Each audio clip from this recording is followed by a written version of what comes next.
Introduce myself. I'll start with announcing our topic, exiting your business, M&A for lower middle market. The concept we're going to talk about today too is the nature of the marketplace and then how to prepare. So let's introduce ourselves. If the slides change. Why is it not changing? Well, it'll come on in a second, but I'm Paul Visokey, and I'm president and founder of Stony Hill Advisors. Joining me today is Laurie Barkman, partner with me, and I'm in the Stamford, Connecticut office, and Laurie's in the Pittsburgh office. Here we go. Oh, I skipped over the slide now. That's all right. So this is it skipped over the agenda too. No, it's okay. You're good. Okay. This is the introduction is first.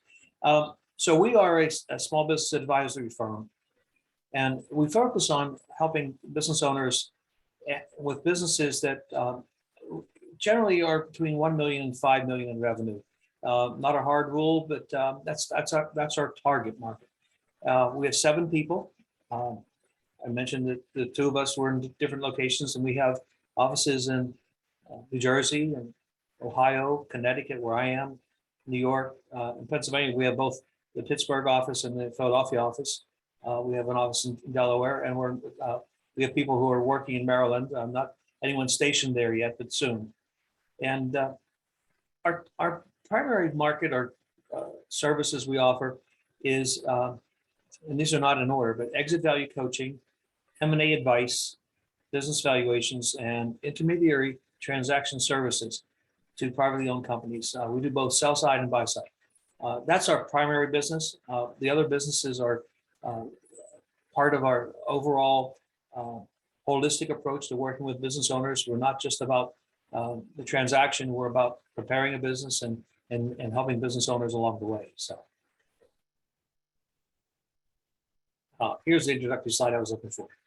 So now you see our pictures. I have long-term experience in a variety of industries, technical industries, in the telecom world, and before starting Stony Hill, I was in the commercial lending, and I actually am a licensed agent, insurance agent as well.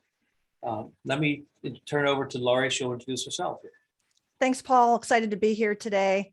As he said, I'm a partner with Stony Hill. I love working from transition to transaction, as I like to say. I have been an operator in different businesses from small to big in various industries across my career. As a CEO, I went through a mergers and I should call it an acquisition. It was not a merger. Where our privately held company was acquired by a Fortune 50. And it was an amazing experience. And it really got me passionate about seeing entrepreneurs through to their success, capture value, and transition and how they envision it. As he said, I'm based in Pittsburgh, and I work across various industries, various industry experience, and I host a podcast called Succession Stories, which we'll also talk about later. Thanks, Paul. So our agenda today is a couple of things. We're going to talk about, and I'll specifically talk about business owner demographics and market dynamics. There's a lot to that story. I'm going to give you just a kind of a snapshot of the basis for our market and what we're trying to accomplish. Laurie's going to talk about exit value planning benefits and the whole process that we recommend people to go through to get their business ready for exit. And then we'll have some stuff at the end about the next steps.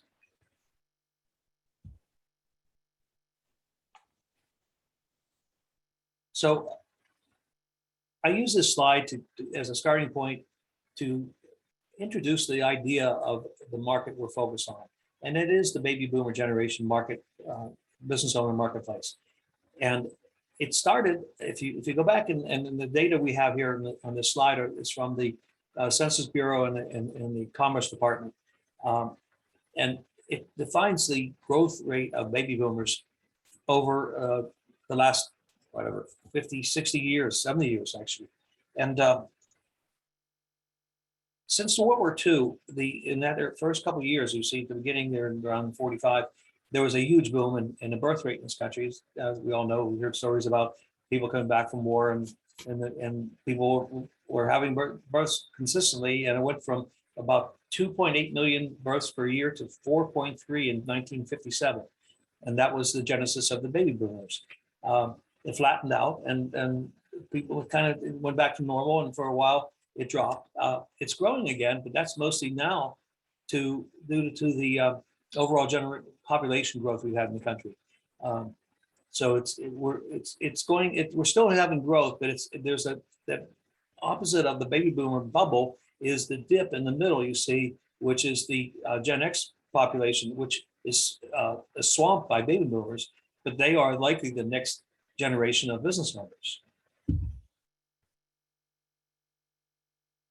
So again, and what that population growth then created was an opportunity for that growth of baby boomers to begin to become entrepreneurs. And they were the growth of businesses in this time period was partly due to severe recession between 1973 and 1975. It was the worst recession since the war, which is 30 years before that, and prior to 2008-9.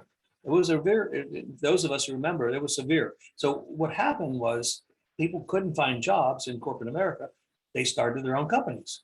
And as a result of that 10-year period, there were 250% more businesses that were started in that time period. There was actually the numbers go from 300,000 new business creations to 500,000 per year. So a 10-year period times 500,000, that's 5 million businesses started in that 10-year period.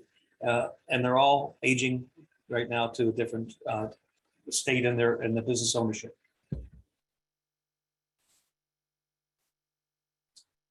So what happens next? The surge is coming to an end. There's a transition going on. The baby boomers, the earliest baby boomers turned 65 in 2010. And as of now, the youngest baby boomers are turning 60 this year. And that suggests that this 5 million businesses need a transition. No owner lives forever. So there's an opportunity in the market for somebody to buy these businesses. Now, the unfortunate part, there's not enough buyers. And that's the forecast is the value of businesses will eventually start dropping because there'll be no demand.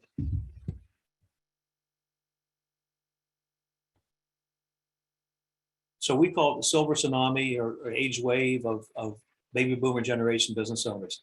Of the 318 million people in this country at this time, 25% are in the baby boomer generation. And as I mentioned, there were 5.5 million businesses.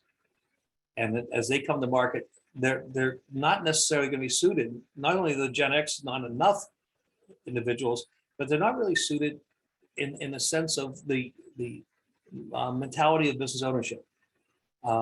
Gen X are not inclined to be entrepreneurs in general. They are the doctors and lawyers and other people who are second generation from the baby boomers. They didn't have to start their own companies. So they are not, on the whole, a generation of entrepreneurs.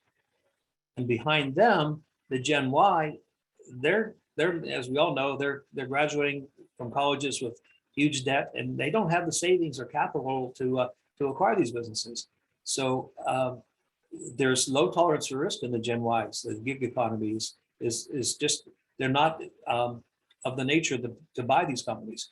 So the only real population, the only people buying these companies right now are other competitors who are still growing their business, or private equity groups who have funding from other baby boomers who are using the private equity methodology to invest. So the limited partnerships in private equity are funding acquisitions, but they don't have enough money to buy all the businesses that are going to be on the market.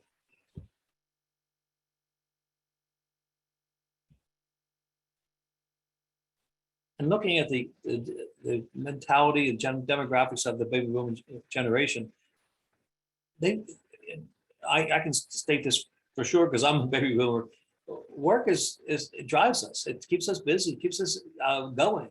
I haven't retired because I don't want to. It's not because I can't. I've worked my whole life this way. So what I do is who I am, and you know, my gratification and most baby boomers, the gratification of selling your business is delayed as likely as long as possible, but it can't go on forever. And as I said, the Gen X workers, they've changed jobs a lot. Their job is not them. They look for work-life balance. The future is uncertain for them. They're not entrepreneurs in general. And then, like I said, the gig workers, that part of our economy is just, they're not buying these companies, and they can't yet. And I don't know they will ever.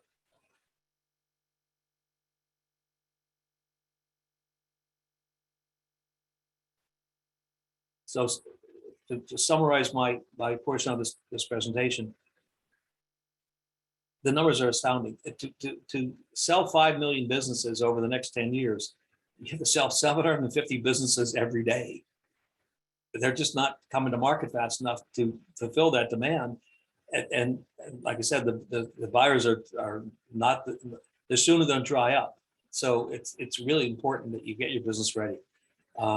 If the business is something you're using for your retirement purposes, that's your wealth, you need to be worried about having it get maximum value from when you're ready to sell. And what if there isn't sufficient equity? That's why we have a service we call exit value coaching. It can help you get your business ready. So, Laurie, you want to take over? Yeah, so the topic of today, exit planning. What is exit planning? You can look at this diagram and say, oh my gosh, I have no idea, and that's okay. We have just a quick poll question for the audience. And we're wondering for all of you, what's the timing? You know, have you thought about exit? What does exit mean? Well, exit can mean a transition, it can mean a succession, it can mean you're selling the company. So just a quick poll to answer here. When do you plan to exit your business? And pick one, 10 plus years, 6 to 10, 2 to 5, within a year, or not applicable to you.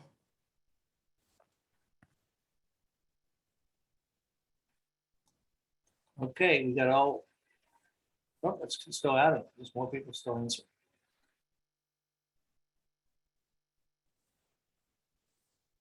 Okay, 72 have answered.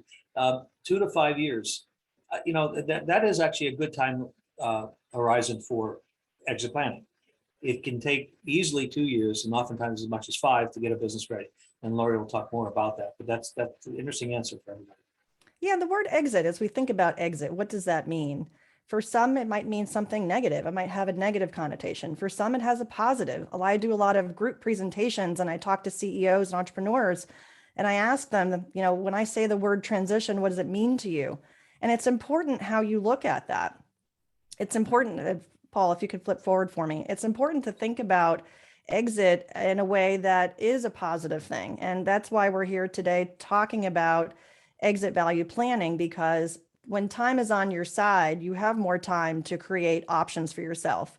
Having a plan, having goals, putting an effort together that's not just in our heads, it's on paper, it's agreed to, it's communicated. That's what's going to create value for you. And as Paul said, to maximize the value of your company. When you've worked so hard as an entrepreneur, you've worked for years, maybe you're in a family business, and at some point in the future, let's face it, we are all going to leave our company one day, boots on or boots off. So why not have a plan to create that value that you so deserve? And so that's what exit value coaching is. It's having a process to maximize the value of your company. It's understanding what risks you might be facing. What are those hidden pitfalls you might not be aware of? What strengths can you capitalize on? And what does that all mean? How can we make your business more transferable? It's probably hard to hear this, but I'll say it. A business that is not transferable is worthless. Think about that. You've worked so hard to grow your business and provide for your family and provide a legacy. And it would not be a good situation for anyone if you go to sell and you hear the words, your business is worthless. Some of you might know John Warlow. I interviewed him on my podcast, just released it. It's out now as an episode. And John Warlow is best known for being an author, a podcaster, And we talked about his early journey. And he said the first business he built, very successful. When he was going to sell it, he was told it's a worthless business, John. And that's what motivated him to then pivot and do the business that he has today, which is called the Value Builder System. So we'll talk about that in a moment.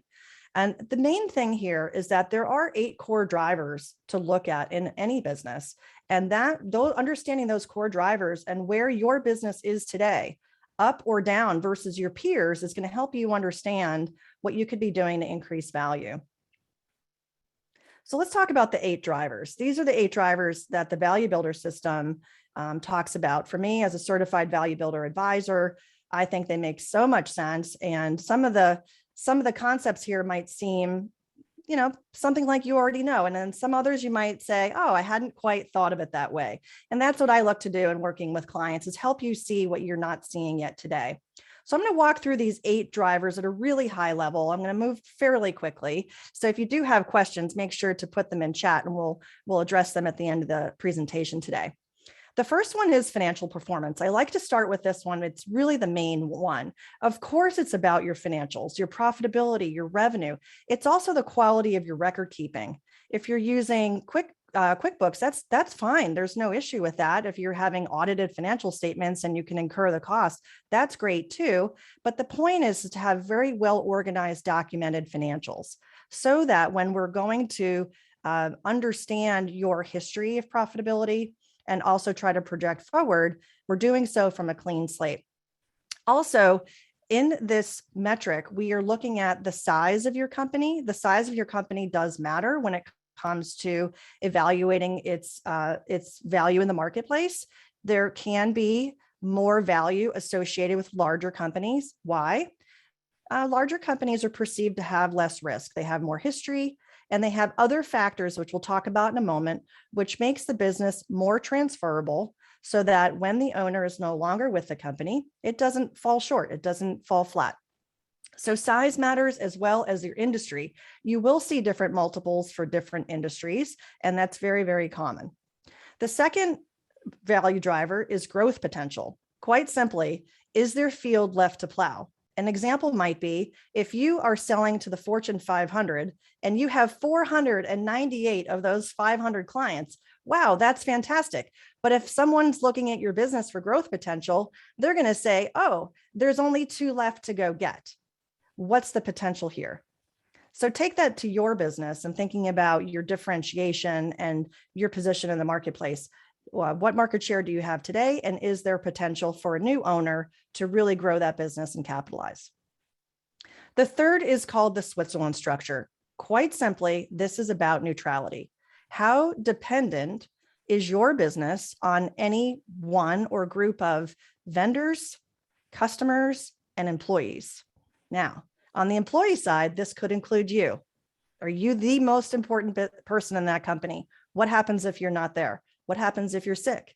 What happens if you take a vacation? Wow, what a concept. And so the Switzerland structure helps us look at your business from the standpoint of where you might have these hidden risks you haven't thought about. Another example, let's say you're a technology company or an e-commerce business and you've built a store on Facebook. And now Apple has really changed the dynamic with Meta, Facebook. And so if you've built an environment on Facebook that you can't control, that presents risk. Likewise, if you have customer concentration, one example could be, is any one customer more than 15% of your total revenue? That could present a risk. What happens if they are no longer part of your business model? The fourth one is the valuation teeter-totter. This is all about cash flow. How much working capital is needed to run your business? Do you need a line of credit? Is there seasonality to the business? If someone's taking it over, what kind of cash infusion do they need to put in to get started? In some companies with seasonality, it's very, very common. You might be incurring expenses before you're generating those revenues. And we might just need to take a look at what are some of your policies around who's running accounts receivable, who's managing that for you. Can we tighten up and reduce your days outstanding on your AR? And then how quickly or how long can we draw out your payments? And that's all the aspects of cash flow that we would take a look at in the business. And why is that important? Well, an acquirer is looking for predictability of future cash flow, which leads us to the fifth one, which is recurring revenue. If you're a member of Netflix or you have a Dunkin' Donuts coffee membership, this is recurring revenue. What does that mean? It's contracted. You've put in your credit card and they don't have to get permission from you to charge you every month. You've already given it. You have to withdraw from that subscription. So software companies that are like SaaS businesses are often valued on a revenue basis because of this predictability of future cash flow from recurring revenue model. Now, that's not to be confused with reoccurring with an O. Reoccurring means it might happen, you're not sure when, and very long-standing handshake relationships are awesome. However, there can be risk when that owner and that relationship is no longer part of the company on either side of that handshake. The next one is monopoly control. This is about differentiation.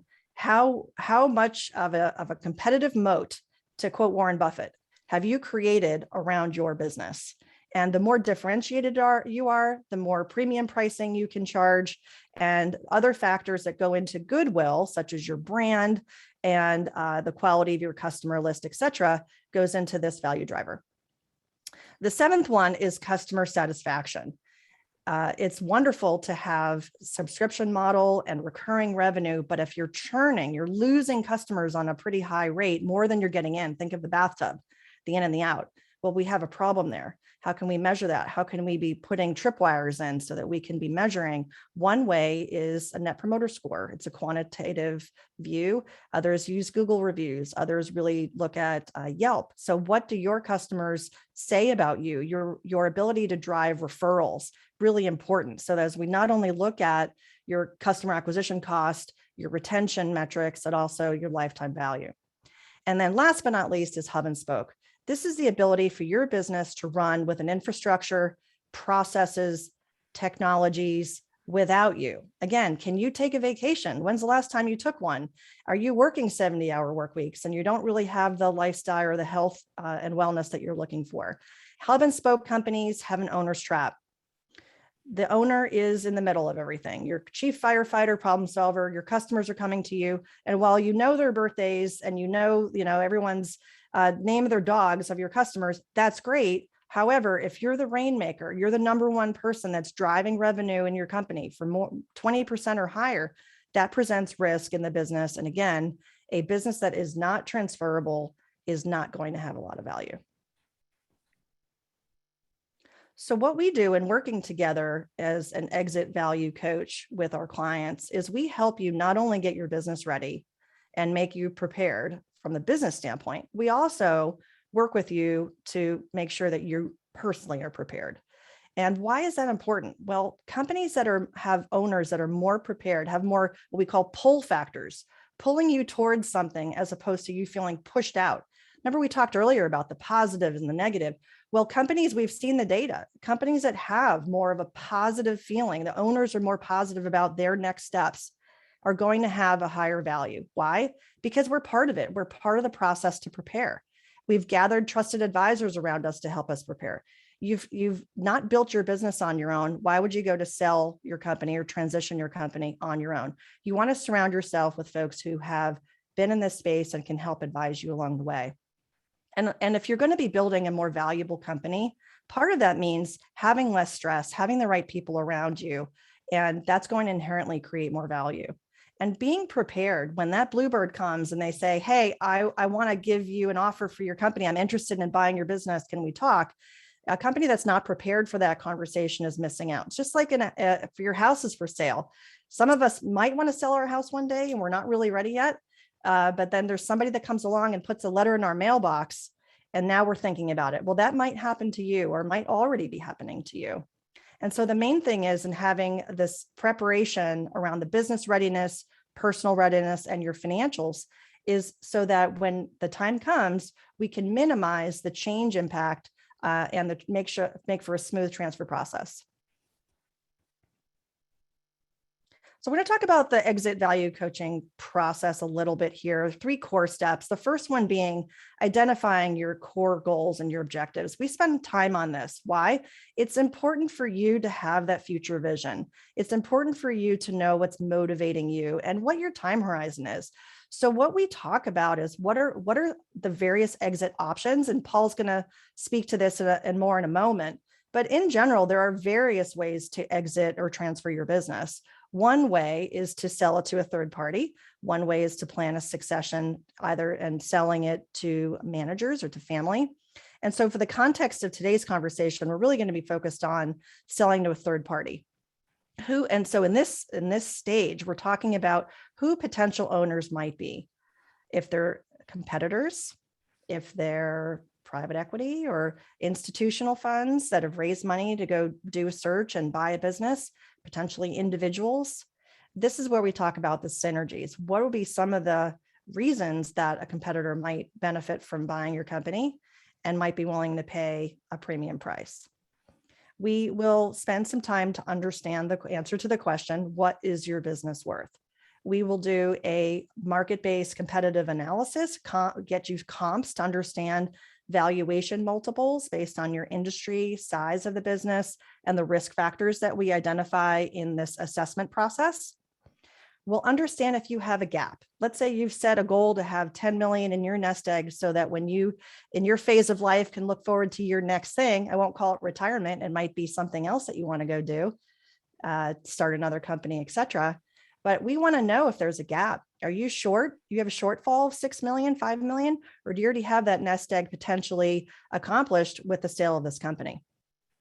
And we're going to talk about your time horizon. It's so important because if you've set an objective around a certain age, you have to know that it's going to take some time to get the business ready. It's going to take some time to put the business on the market, find the right buyer, close the deal and transact. And as Paul will talk about a little bit later, there might be some time after the close where you remain with the business to help with transition. So we look at the full picture of that time horizon. The second part of the coaching process is about maximizing value. Sounds easy, but it is not an easy process. And this takes a lot of work from you, especially, and the people that you're going to surround yourself on your team. We are going to dig in on the value drivers. We're going to focus on the biggest areas of risk in the business. We have to start there. If your business, especially with times around COVID, we've all faced a lot of different dynamics. This has not been an easy time. Some of us have pivoted really well. Some of us have implemented technologies that we're going to capitalize on in the future. Others have not, and you might be falling short versus your competition. We really have to understand what some of those dynamics are with your customers. When was the last time you've gotten together face-to-face with customers or over Zoom and enlisted some feedback about where you could be playing in the marketplace? And we're also going to dig in on all those value drivers I talked about earlier. Now, this is a monthly coaching process. We meet with you on a regular basis because if you go too long, then you lose touch. So this isn't about, hey, what'd you do yesterday? This is more about, these are the big things we're going to go work on, and let's set a plan forward to go work on these initiatives. So they might be growth strategies. There's two core areas of growth we can go after: organic growth and growth through acquisition. And it might be part of your plan, if you have enough time on that time horizon, to acquire other businesses. And we also do work on the buy side engagement to help with that, and also on the integration strategies. Pre-due diligence is so important. What does that mean? It really means at its core, gathering up all the information that a potential acquirer is going to want to know. And I see this now with my clients in preparing documents that we're going to talk about in a moment. When we bring you to market in a sell-side engagement, we've got to have all of our ducks in a row. We have to be organized. And so pre-due diligence forces us to take a look at our customer list and understand, do we have a customer concentration issue? You know, what is our cash flow needs in the business? Where do we have risks, and have we addressed them? And then all the documentation that you probably haven't looked for in a long time, getting that organized and ready. And then reevaluating your value of the company, your value estimate on an annual basis. And then last step here, when you are ready for an exit, and in this context, again, talking about third party selling, we will prepare the business for a transaction. And we'll execute the plan. In a sell side engagement, of course, it starts with that valuation estimate. If we haven't already done that, we're going to do it here. Or if it's been a while, we're going to do it again. We have to understand where we're starting from to get a range of value. This is a private market. In a private market, The buyer is the one that's setting the price, and they're doing that based on the metrics of the business and the growth potential. And we want to look at the financials and get an understanding of that. We'll put it all together in what we call a confidential information memorandum. It's typically a 20 to 30 page document, pretty beefy, and potential buyers only get access to that after they've signed a non-disclosure. So this is our getting ready phase. We've got to now bring you to market, which is part of the marketing strategy. We talked earlier about potential buyers. We're looking at the landscape and canvassing and doing outreach and really beginning the momentum. And this is just the beginning. So the executing the plan can take time, as I mentioned earlier. And there's a lot of work that goes into it. But again, this is a very collaborative and hands-on approach that we take with our clients to make sure that they can maximize their value. The selling process is critical. It's important to surround yourself with advisors on your team, whether you're on the buy side or the sell side. The intermediary, which is for Paul, myself, and our team at Stony Hill, we serve as intermediaries. And what does that mean? Well, it means that we are hired on one side or the other of that table. And of course, we're motivated to help you achieve your goals. We also recognize that there's sometimes polar differences. The buyer is trying to get the lowest price they can. The seller is trying to get the most. And we're motivated to help get the right deal. We want the right fit. We want the right deal. And so we can be really listening and using our experience to help in the negotiations, take the emotion out of it, and make sure we're getting the best deal possible that we can for you. There's a lot of things to be done. I'm sure you've gotten that sense from my discussion here today. This is just a quick snapshot of some of the things that we would put on the checklist for a business to be ready for sale. There's a difference between being sell ready and being ready for sale. There's a difference there. And these are some of the things that go into that. How do you measure up on all those different value drivers, the 8 different value drivers that I mentioned earlier? How do you compare versus your industry peers? What risk factors have you addressed? What have you done to minimize those risks so that we can be upfront about it with potential buyers so there's no surprises? Have we gotten all of our paperwork and financials and everything in order so that we can be communicating that from a pre-diligence standpoint and putting that into our marketing materials? What have we thought about in terms of a transition plan? And contingency plan is that's something, a whole other topic. But a transition plan is once the deal is done, who from our employee teams are helping us? Are they prepared and are they willing to go forward with a new employer? Those questions will come up. The financials of the business, again, the more buttoned up your financials are, the more confident the potential buyer will be in your numbers. Having all the documentation like customer contracts, vendor contracts, really will help the model as well. Right. That was my mistake. You're good. Did you finish that slide or not? I did. Okay. Is this next stage? Yep. Okay. So I'll talk now about the different types of buyers we work with. And it's a process of targeting and identifying the most likely buyer. We don't exclude potential buyers because they come out of the woodwork. Sometimes we don't know who is going to be to make the best offer, but we can identify in advance the likely next buyer. And there are 2 main categories. In the market we serve, we primarily try to find a strategic buyer. And the reason for that is the offers are better usually because they have a strategic purpose. They have a synergy that they've identified.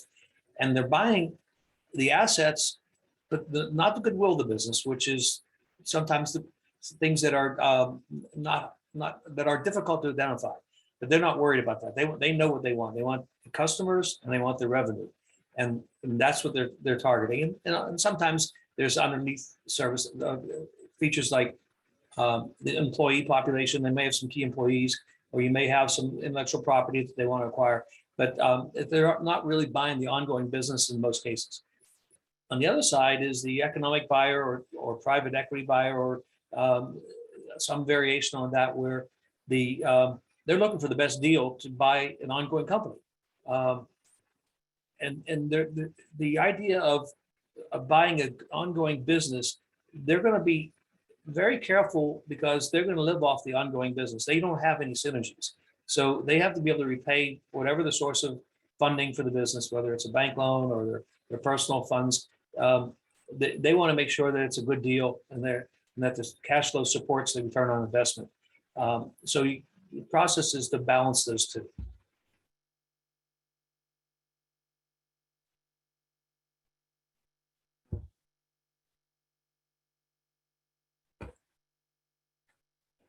Okay, next slide, Gordon. There we go. When we're representing a sell side client, we're always very aware of the offer and the deal terms included in the offer. An offer is not just, I'll pay you X dollars to buy your company. The terms mean a lot. And we guide our clients on what is a reasonable offer, including the terms. And we help them understand the nature of the variations within the offer, like earnouts and seller notes, and the value of a non-compete agreement, and what's reasonable and customary, what's required during transition. Are they going to hire you to continue to operate the business for X amount of time? And just as simple as what is the down payment and conditions around accessing things like being held back in escrow. Those are all factors that come into making a deal valuable for the seller. The interesting thing is, this is a general statistics in the M&A world. 1 in 5 businesses actually sell, and that's proven statistically. We don't find it to be true for us, and the reason is, in general terms, many people want more for their business than it's really worth, and that's why we have exit value coaching to help reduce that gap, which improves our close ratio dramatically. If a business is offered and the seller knows what it's worth, and we've gotten it ready, it'll get a better price, and therefore we've reduced that value gap.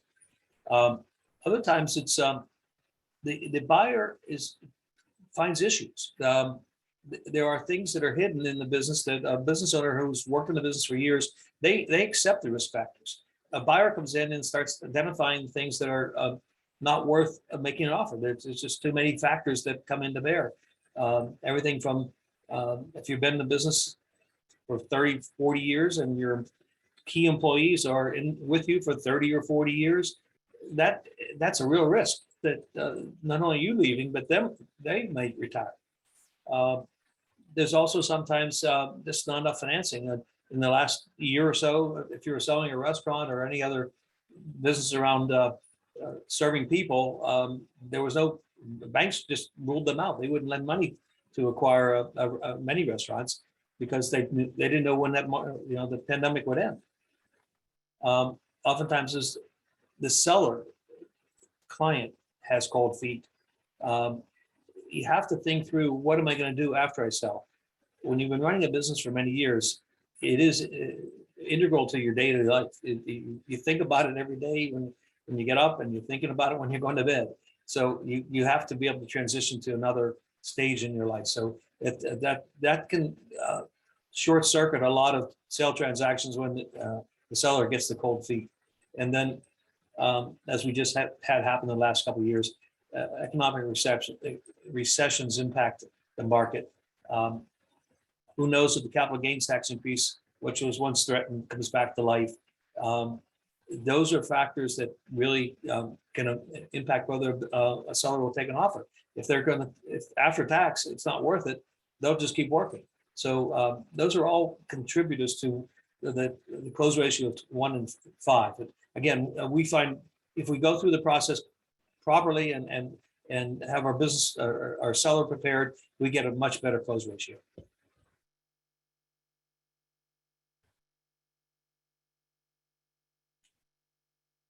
So this is kind of summary.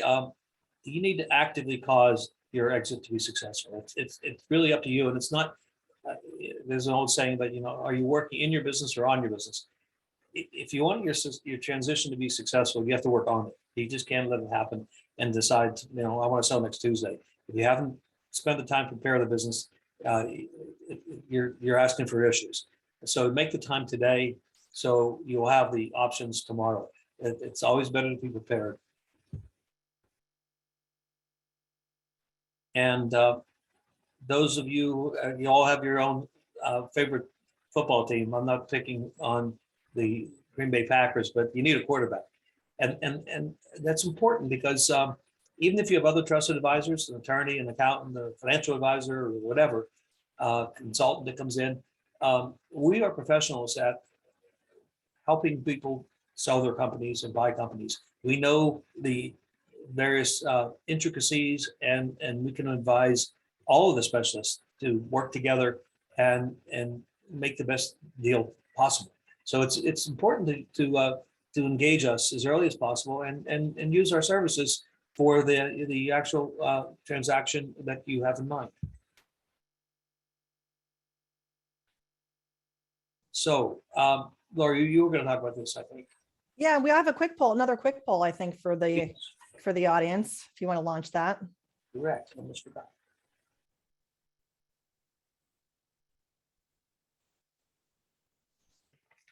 So last poll, we asked you about your timeline. This one's about valuation. The question is, do you know what your business is worth? And the choices are, I have a formal valuation, I have an idea more informally, talking with others or researching, I don't know, or not applicable. What are we seeing, Paul? Well, we're seeing a lot of people have an idea, more formally talking from others. They don't have a formal valuation. They just, they're being influenced by others, is another way to say it. They don't. Okay. Yeah, so that feeds into our next steps. We have a few recommendations for if companies, business owners that are interested in getting started. How do you get started? It seems like a very intimidating process. I can understand that. The first step is to get an exit assessment. And Paul and I can help you with this. There's a complimentary business assessment that we can do. It's an online survey. It's not painful, I guarantee it. And you'll get a report, and that's complimentary. And basically, from that report, you'll get an understanding of how ready are you to sell? How ready is your business to be sold? We'll look at it from various standpoints, the business readiness as well as the personal readiness. Those are both really, really important. And then as an option for folks like yourself that have attended this webinar, or if you're watching the video, this is still valid for you as well, is we're offering a 1-hour advisory session. So you'll get the report and we'll also go through it with you. We'll talk about some of the implications and make some recommendations of what you might focus on. And that's a special offer of $299 for us to do that with you.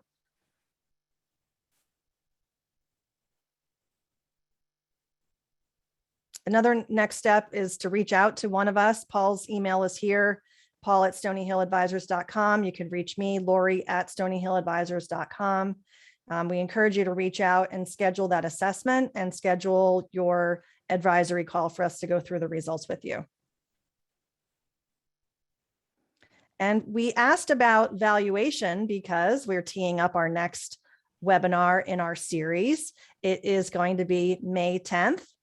And the topic is valuation. What is your business worth? So if you've done the homework ahead of time, I think you'll get a lot out of that seminar, and we'll certainly have more opportunities to connect. We also have one more recommendation for other ways to continue your education. Surprise, surprise. It's the Succession Stories podcast. As I mentioned earlier in my introduction, I'm the host of this show. It comes out weekly. And Stony Hill Advisors is a sponsor of the show. Paul is one of my guests. He's been on before, but he's coming on again. That episode is releasing in 2 weeks on March 20th. So we encourage you to subscribe to the show wherever you listen and binge to your favorite shows. And it's available also on LinkedIn. If you want to connect with me there, you'll get all the updates. And it's wherever you listen to your favorite shows. And so, Paul, I think our Q&A time is about to open, right? Yes. definitely.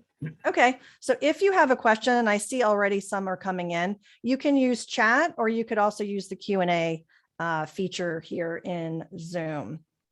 So we have a couple of questions. I guess you can't see them, Laurie, right? I can see them. Yep, I'll tee up the first one to you. So, okay, Paul, what's the typical timeline to get ready to sell a company? There's no, well, typical. It's like hard to determine is one answer. It could take as little as 3 months or so because there is preparatory process of getting business just valued and getting a contract written. That takes sometimes 3 months thereabouts. And other times it can take much longer than a year because the buyers are just not liking your company because whatever reason. And so you can't really determine the exact amounts. I'll say between 3 months and a year. Yeah, and I think one visual is it depends where you're starting from, right? Are you looking like Arnold Schwarzenegger getting out of the gym, or are you looking like someone from the television show, My 1,000-Pound Life? So it really depends on your starting point. All right, another question that has come in is, and I can answer this as well as you, Paul, but I'll take a stab at it. The question is, tell us about your front end marketing team, the team members who find potential buyers. So this is really a question about our process. Yeah, I mean, it's folks like myself who are working on the sell side engagement, such as this is asking about, doing the research. So for me in my process, I'm using different databases. I'm using different mechanisms to research the marketplace for different types of buyers. If they are a private equity buyer, I'm looking at what other types of deals they may have done. And we have a database of financial buyers that we turn to, and we have some existing relationships. If it's more of a strategic buyer, that's in concert and working with our client to understand who they think might be initial targets, coming up with that list, prioritizing based on different criteria. And then we do the anonymous outreach on their behalf. So I hope that answers your question. Paul, is there anything you wanted to add to that? No, I was looking at some of the other questions. So no, that's fine. That's a good answer. Okay.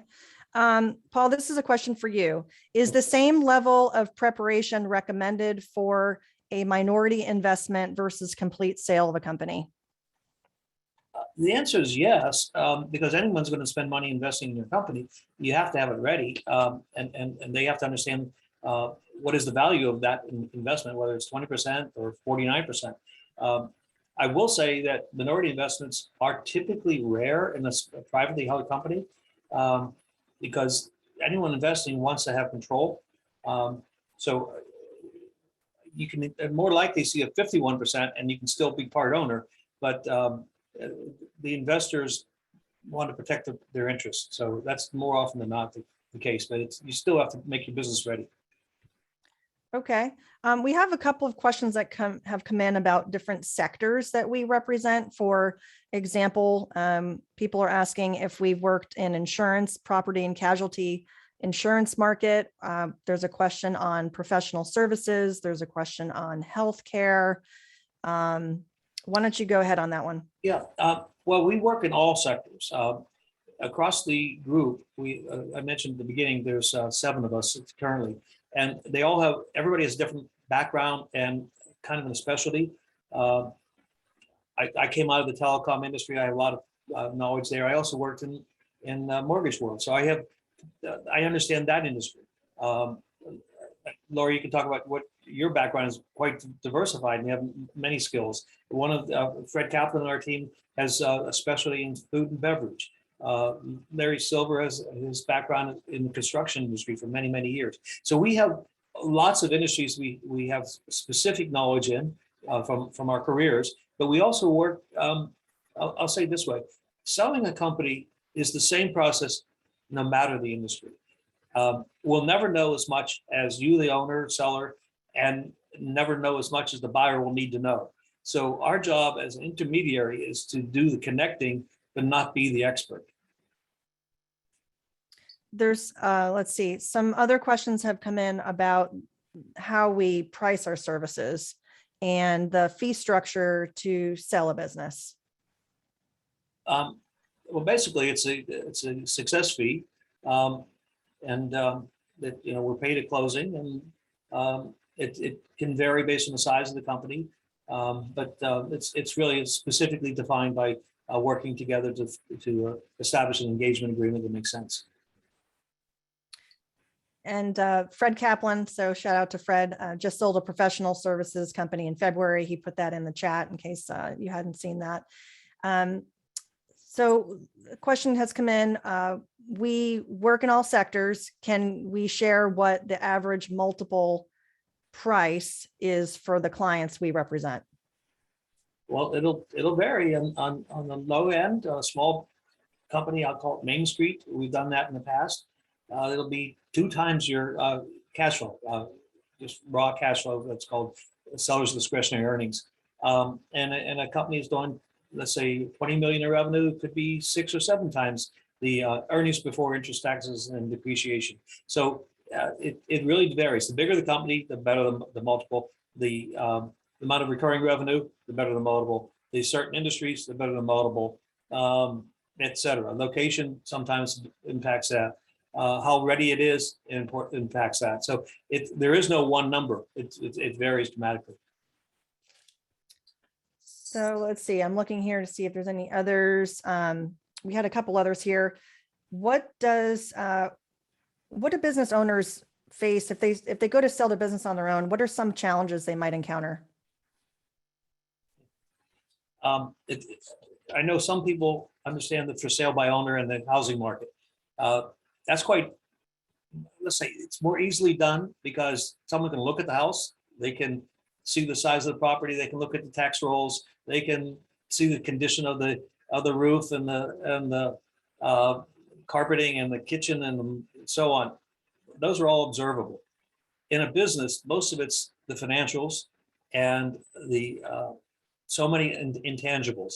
So if you're trying to sell it by yourself, you're really asking for an issue with, how do I represent it correctly? How does the buyer really know what my business is really worth?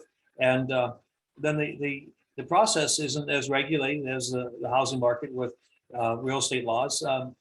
Most of the transactions are private transactions that are defined by the 2 attorneys on the doing the deal. There's no guideline regulation on what must be included, and sometimes you don't have the proper advice. You can have a deal closed where you didn't realize what you just gave away. Any other questions from the audience? Okay, there's one that's just come in. Can we briefly touch on what a buy-side engagement with Stony Hill looks like as far as seeking strategic acquisitions to grow a company for eventual sale? That's a great question, because not all M&A advisors do the buy side. There are some people who specialize in doing buy side, and most of those are generated toward private equity, looking for a platform, so to speak. Our buy side engagements are mostly for growth purposes of an existing client, somebody who we're working with to help them prepare for exit, and we define the fact that they could make some acquisitions, a relatively small in size, and typically that helps them get their business bigger, diversifies their company, gives them some additional cash flow. And the fact is, when you buy a company that's making money, the profit of that company pays for the loan you took to buy them. So it's almost self-fulfilling that the transaction can be very, very rewarding. So our buy sides are most of the time are pretty straightforward. We understand what the nature of the client is looking for, and we search the marketplace to find it, under the concept of, when we talk to another business owner, we can actually say to them, I have someone interested in buying your business. I'm not just pitching, let me sell your company. I'm coming to you with a buyer. Yeah, it's really a powerful message. And it's, I think ethically really important. We only say that if it's true. There might be other firms who might say that, and if it's not true, just to try to open a door, but we only say it if we have that buyer engagement. And from small companies to private equity firms, we have those relationships where you're looking to do, a PE firm that wants to do a tuck-in, or they might want to have an anchor platform. We're able to do that on their behalf if we have those deals in our network. For a company that wants to grow through acquisition, it's really effective to augment your team with folks like us, because we can, otherwise you're going to be hiring corp dev types of team members, and we can be an extension and kind of creating a corp dev process for you. And I've talked to one company as an example. One of the things I said to them is I didn't think they were ready for our type of work, because you really need to be thinking about integration. As soon as you're talking about acquiring, you need to be thinking about integration.